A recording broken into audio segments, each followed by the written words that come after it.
Welcome to the deep dive. So today we're digging into something maybe a bit counterintuitive. Mm-hmm. Yeah, the idea that building real wealth might actually come from solving really kind of boring problems. Nice. Not the flashy stuff everyone talks about. Exactly.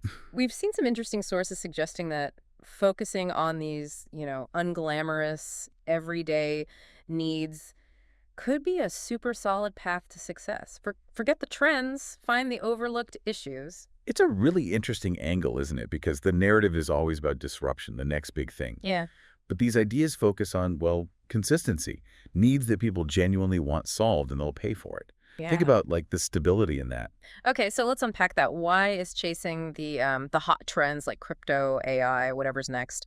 Why is that often harder? Well, a big part of it just noise and competition. Yeah. Everyone piles in. Yeah. So it gets incredibly crowded very fast. Plus those trends can be, super volatile. They come and go.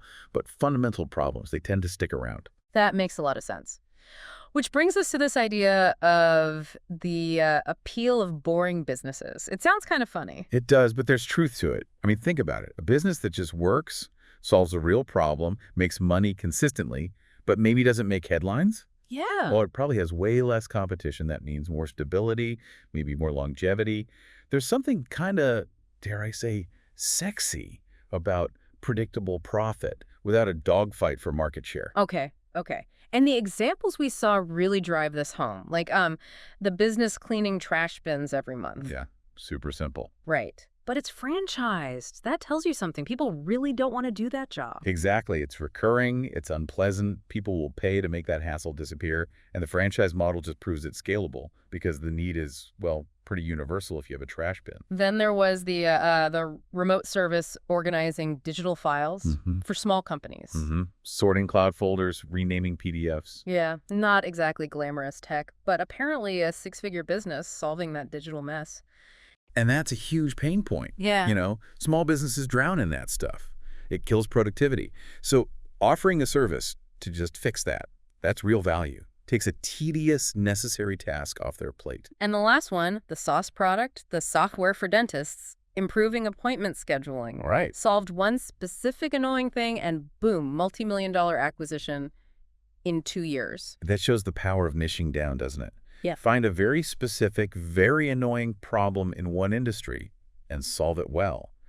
They made dentists' lives easier, streamlined a core process, huge value created. So the core idea running through all this seems to be people will happily pay to make problems, especially the annoying ones, just go away. Precisely. You don't always need to invent something brand new. Just fix what's already broken or frustrating. Usefulness beats novelty a lot of the time. Seriously. Yeah. Just making something smoother or taking a task away, that can be the winning ticket. Okay, so how do we find these opportunities? The sources laid out like 3 steps. First was look around and listen. Right. What are we listening for? Basically complaints. What do people moan about? What tasks do they put off forever? What frustrates them day to day? Those little everyday frictions, those are your clues. Things people actively dislike doing. Listen to your friends, family, colleagues. What are the common grumbles? Got it. Step 2, research existing solutions. Just Google it, basically. Why is that important? Well, if solutions already exist, even bad ones, that tells you there's demand. People are already trying to solve this problem. Right, validation. Exactly. And if you find solutions with, like, terrible reviews or they look super outdated, that's your opening. You know the market's there, and you see a chance to do it better. Okay. And the final step, offer a better or simpler solution. And it doesn't have to be complex at first. Not at all. Start simple. Maybe it's just you offering the service directly. Or, like, a basic Google form to manage requests. Prove the concept first. Just the waters. Yeah, provide some kind of improvement or convenience. You can always build fancy tech or automate later once you know people actually want it. The material actually called this the Millionaire boring business model, Yeah. highlighting that usefulness, not flashiness, is often the faster route, and crucially, less competition. That's the key advantage, really. You sidestep the feeding frenzy in the trendy markets, gives you breathing room, a better shot at building something sustainable. So the big takeaway here is maybe we should pay less attention to the headlines and more attention to the small, everyday frustrations. I think so, absolutely. Solving those boring, persistent problems meets real needs.